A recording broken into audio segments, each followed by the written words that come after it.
de la voz de una consultora con muchos años de experiencia, no solamente en Australia, sino en Latinoamérica y en Europa. Recibamos, por favor, a Aimèe.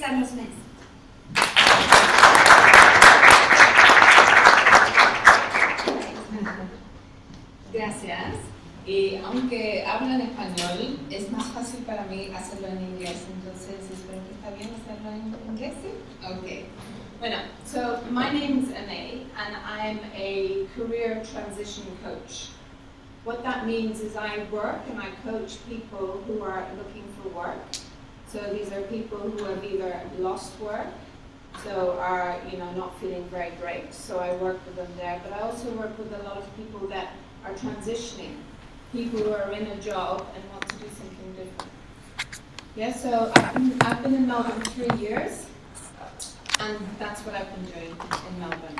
So I know a lot about the Australian market in terms of what's going on, what people are thinking, what people are looking for. So my aim is to share some tips with you, and very happy to ask questions. I can do the questions in Spanish, but you'll just have to forgive me a little bit because, as I keep saying, me falta la práctica. Okay? So here we go. So the first thing I want to talk about is this, the iceberg. I don't know if you've heard about the hidden or the visible market. Have you come across that term? Yeah? It's massive. The company I work for is called Directioneering. 60% of the people we work with are getting their next job through networking. Not through Seek, not through the job adverts, they're getting it through people they know. We think that outside Directioneering in Melbourne, it's about 80%. So what Elena was saying about making contacts and networking is really, really, really important.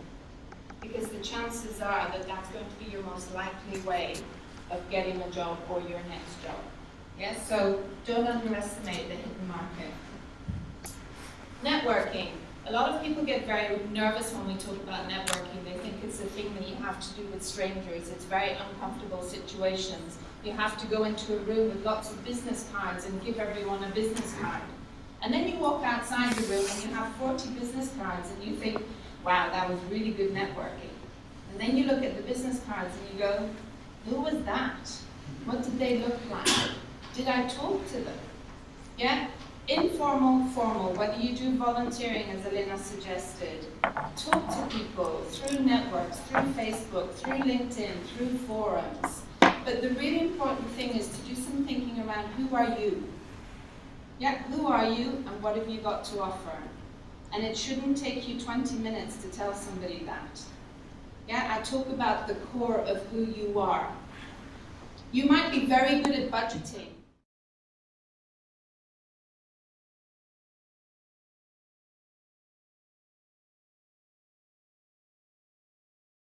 Really think about what am I good at, but what do I want to do? And be able to do that in a very short period of time. What do you want people to remember? The essence, the core. And you should be able to tell somebody that in 30 seconds, in 2 minutes, or during an interview. Yeah? People are very good at preparing for interviews, and they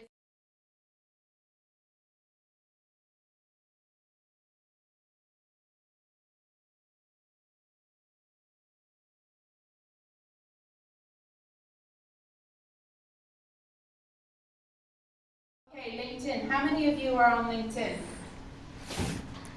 Okay. It's very much a sign of the times. It's a massive portal. LinkedIn has 4.5 million Australians. So it's massive. It's a great way to do research, and there's lots of tips and tricks which unfortunately I haven't got time to go through today. But it is absolutely something I would recommend. What I would say to you is remembering the golden rule, 30 seconds is a really good time frame to think of. Yeah? People generally spend about 30 seconds looking at your LinkedIn. People generally spend about 30 seconds looking at your CV. Yeah, and people generally spend about 30 seconds looking at your cover letter. You also need to be able to tell somebody who you are and what you're about for 30 seconds. If you can get into that 30 second, the heart of who you are, you're up to a winner. But bearing that in mind, there's a few things that are really important on LinkedIn. Make sure you have a photograph.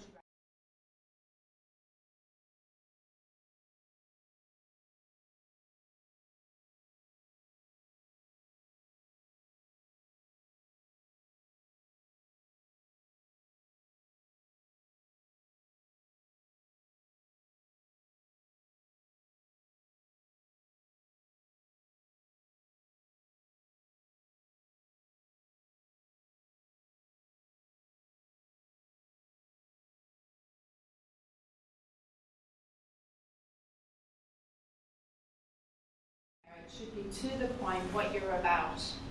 Yes, to keep it very brief. And your summary. Don't make that really, really long. Again, bullet points are good, but again, to the point. What are you about? Because when people are looking at people on LinkedIn, you'll notice down the side, there's also photographs of other people they're recommending. If you come up on the side, you want people to see your photograph, they want you to see your name, but also your headline. What are you about? Yeah?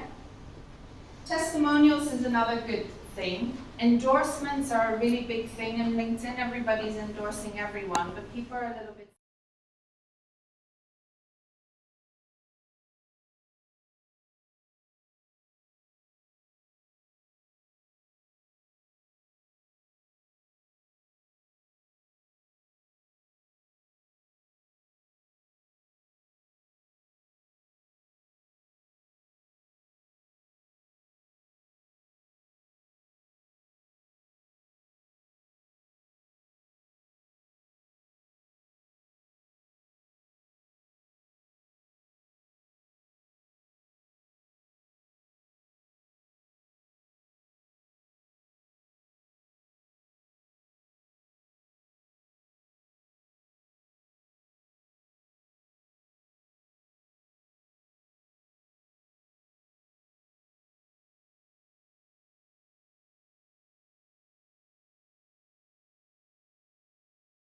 there, so they can click through very easily.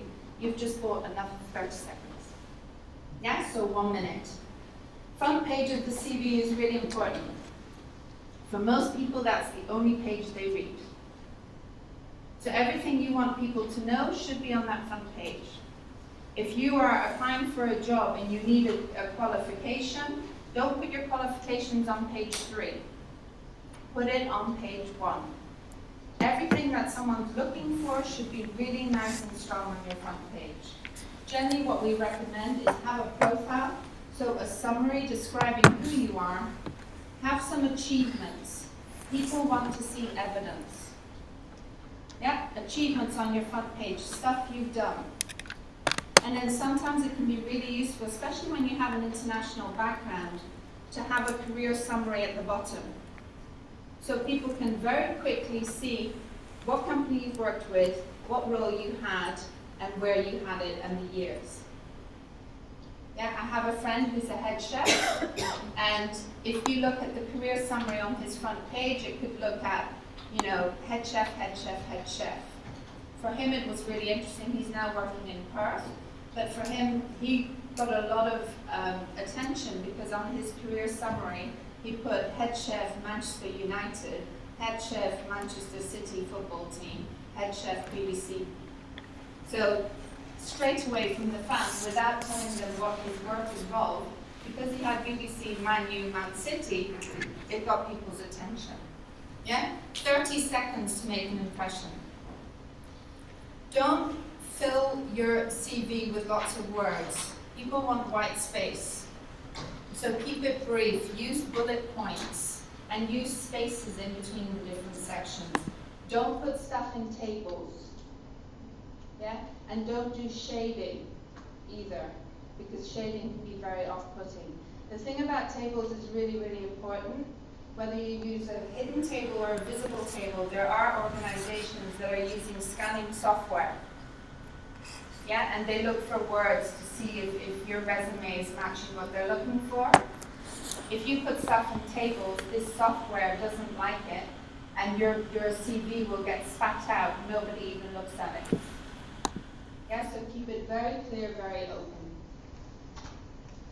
Interviews.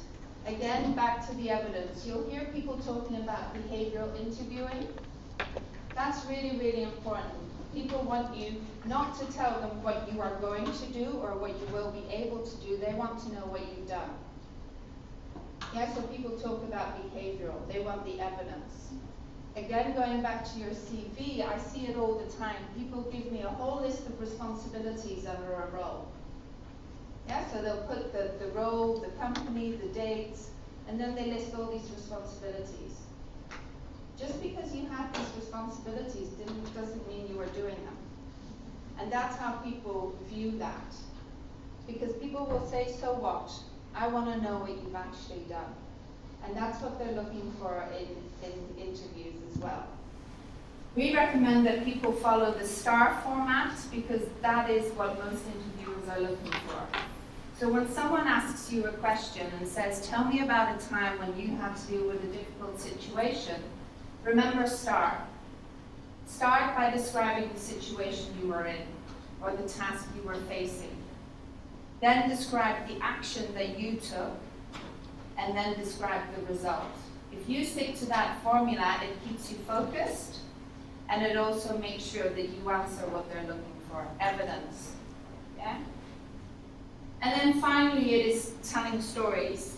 I always say to people, when you're thinking about who you are, what you're about, and what you've got to offer, so for example, I might be really good at customer service, I might be really good at selling, I might be really good at budgeting or whatever, make sure that you have lots of stories ready. Because if you're saying this, they want to see the proof. So when you're preparing how you're going to introduce yourself to people, also start thinking about what are the stories. And I recommend writing them down. Because we're generally very good at remembering what happened 3 months ago. But when you go 6 months ago, or a year ago, or 2 years ago, it becomes really, really difficult. You might as well write them down now, because in 2 years' time, they might be useful to you again. Yeah, but always thinking about evidence. It's storytelling. That's a big thing I talk about as well. You are not selling yourself, you are telling your story. A lot of people get very nervous when they think, I have to sell myself. For a start, I think that can really put people off. I'm a true believer, relationship first, business second. You need to connect with people. That's why it's not about working the room. That's why it's about really connecting with people, really listening, really finding out what you have in common. Yeah, but it's storytelling. And when you tell stories, it's much easier to connect than sitting there going, I'm fantastic, I'm the best, I'm the greatest. And a lot of people don't like doing that anyway. That's the storytelling. That brings us to the question and answer. And you can do it in Spanish if you want. Any questions? Yeah? At the beginning when you were saying to put a little, I don't know how to call it, but a little wording that goes below your name. The headline, yeah? Yeah. Normally we could just say your profession, but sometimes, as you said, like maybe I could also be good at something else, but it's not really my profession. Would you put both of them or try to do a headline that I would try and do something that encapsulates. Yeah, it's not about limiting yourself, because if you just put your current role or if you just put your profession, it can really narrow it. It doesn't make you open to other opportunities. Because the point is that nowadays LinkedIn is being used by a tremendous amount of employers where they're literally hiring people to go through LinkedIn. So you want to not be too narrow, you want to be a bit more open, but not too general either. So it's about becoming quite clever. If it's just a role, then chances are it will not generate as much interest, your profile. Whereas, people are really trying to be quite clever. And I would suggest have a look at people who do similar work and see how they describe themselves. Personally, I think it's, I'm currently a senior consultant with an organization, so that's my headline. But if I was going to leave there, if I started looking elsewhere, I would change that. What am I about? What do I want to be doing? Is that to do with people? Is that to do with coaching? Whatever. So it's worth spending some time really thinking about that. But I always say to people, the one thing to remember and to help you focus, if you say you come and talk to me, you have 30 seconds and you walk away, how do you want me to remember you? The same LinkedIn, if someone looks at you, what do you want them to see about you? It's got to be so obvious, they don't have to work it out. People don't take time to work stuff out, and I think that's the thing. It's about speed. Anything else? Yeah. What's the market like for non-Australians? Like, is it pretty close, or is it hard? Is there any sort of We have lots of people from international backgrounds. I don't think it's any different. I really don't. Sometimes it can be challenging if you have a very challenging name on a CV, and we sometimes have interesting conversations about that, where people have had very interesting names, and then there's an assumption of they can't work in this country. So by changing their name, I worked with someone whose name was Hermenegildo. Okay, okay, that's all right. But the problem was using that resume wasn't generating many hits. Once he changed it to a more English-sounding name, suddenly he was getting responses. So I think those things can be challenging, but we're seeing people from all sorts of walks of life in different countries. You know, we've got Swedish, we've got Spanish, we've got Portuguese, we've got Dutch. You know, so I think the challenges are the same. Depends on industry as well. It's quite difficult to blanket. Any other question? Is it legal then to use anonymity in your CV? It's not. Well, in this case, with this person, he was actually known since being here, and he'd been here for many years. That's who he knew. Obviously, once you go through the formal process, you need to clarify that. But it's much easier to do that in an interview than on a piece of paper. The CV is to get you in the door.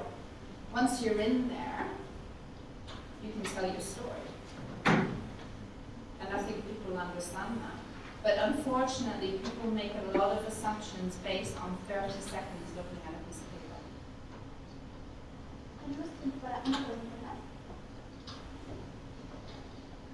And also, it is very important to have experience here in Australia, because what if we have international experience but not here is like, it's enough.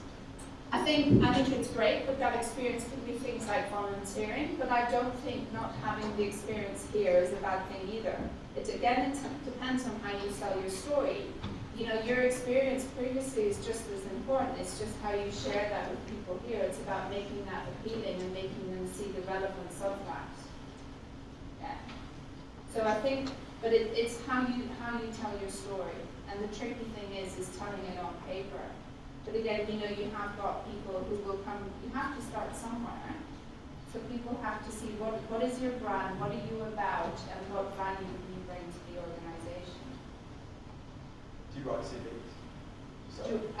No, I don't write them for people, but I do help people write them. Because I don't believe, and I know there are services where you can pay to get them done, and I have to be very honest with you, I've seen people pay a lot of money for not very good documents. So I rather work with someone and make sure that we end up with a really strong document. So yeah, I do it that way, but I don't I highly write. suggest to do that way. Huh? I did that as well. But what you're saying is so right in terms of levels. And yeah, I live in Melbourne, so I've been in the workplace for a long time. And what I'm saying is so right. The way your CV communicates, and we hire, like I work for an organisation with about 30 people, we have all different languages. Like we have a Colombian, Chinese, all types of cultures, and we hire, there's no bias. But I know when we go through the recruiting process, that if the CV doesn't look like they've got the correct experience or even the name, like, I don't want to get into cultures too much, but we'll just automatically take them off, we won't bother. So getting your CV to look Australian, I don't know how, I'm not coming the right way, but just make it resonate to our country as much as possible, and that's the best way of getting your foot in the door. And changing your name is a great idea. And there's an English and Spanish name to Yeah, everyone's name. Right? So absolutely. just use the English version of it. You've got Guillermo, or you use William or Bill or whatever, and just say, well, actually, that's the English version. But yeah, 100%. It comes down to make life really, really easy for the reader and the listener. Make it very clear to them what you're about. That's it. But I'll be on that Facebook discussion, so if you have got any questions for me, then feel free to. I'll check that page. Thank you.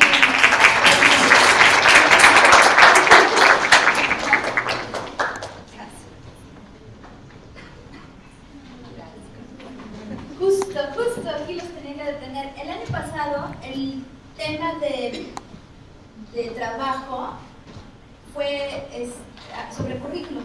Hoy lo cambié en el Word. El año pasado estuvimos más de media hora hablando del currículum y es un tema que nunca se acaba porque empezamos en el detalle, exactamente qué pongo y cómo es para que suene más australiano.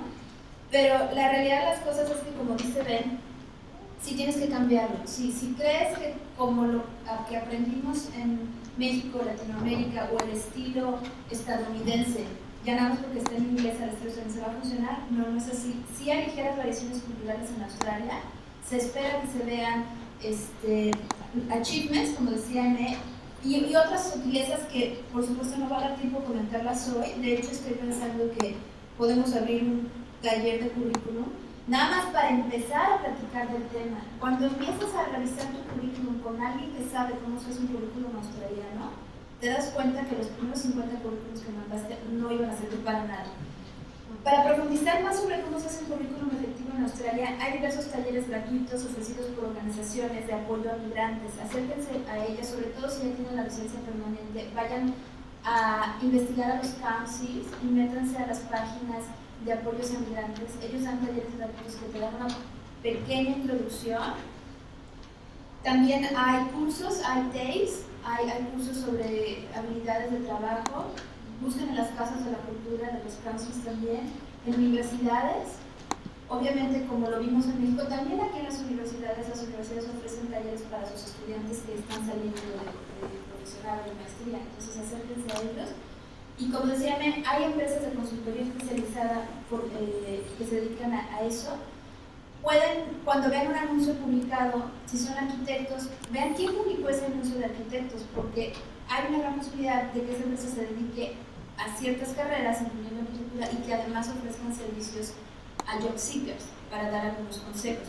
Y hay empresas que, como decía, te cobran un dineral. Sí, si tienes el dinero es una práctica muy rápida, pero no necesariamente. Yo les quiero decir que yo llegué directo a trabajar en mi carrera y la que me ayudó a revisar mi currículum fue una colombiana que su jefe era australiano y entre los dos me dieron tips y ella llevaba bastante tiempo trabajando. Entonces no necesité pagar un centavo y no necesité ni siquiera un australiano nativo porque él era australiano de origen asiático.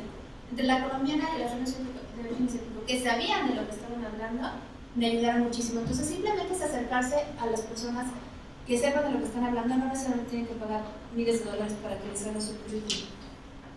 Pero bueno, ¿qué pasaría si además de un trabajo nos sintiéramos emprendedores y quisiéramos abrir un negocio?